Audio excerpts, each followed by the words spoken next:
water of the ocean. Their scientific name is Orcinus orca, but they're more commonly known as killer whales.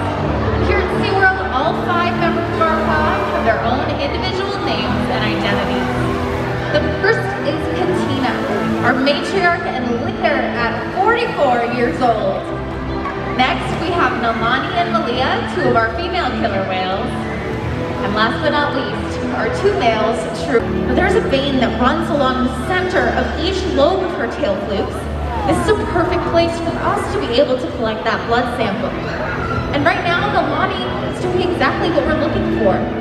Just laying her tail flukes nice and gently the inside of Nick's hands. Now, not only is this so important for the health and well-being of our killer whales, we can share this information with scientists and researchers who are studying killer whales out in the ocean.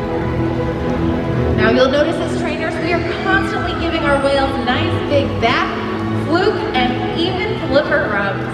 Now, the killer whales have very sensitive skin, so not only is this a great way for us to get a good look at their entire bodies, but it's an excellent way for us to build our relationship with the whales as well. Now, another important diagnostic tool, again, is something that you're all trained for. You know to step onto a scale to see how much you weigh.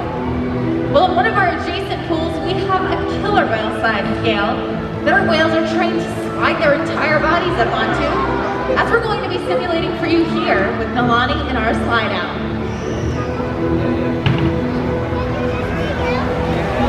All right, now Nalani at over 4,000 pounds, here she is. From her dorsal fin all the way down to her tail flukes is a very muscular part of her body called her peduncle. Now this could weigh several hundred pounds, and by her keeping her tail in the water, we would be missing out on all of that weight. So to fix that problem, Nick can ask Nalani to lift her entire body up and out of the water, and just like this! This is how Nalani would properly weigh herself.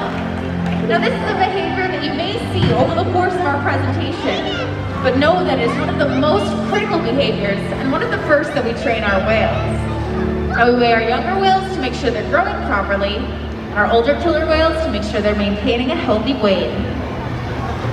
Well, SeaWorld's research and observation on the killer whales under our care has helped shed light on many mysteries about these amazing animals. For example, we know that a pregnant killer whale has a gestation period of 17 months. That's information that would be impossible to gain out in the ocean.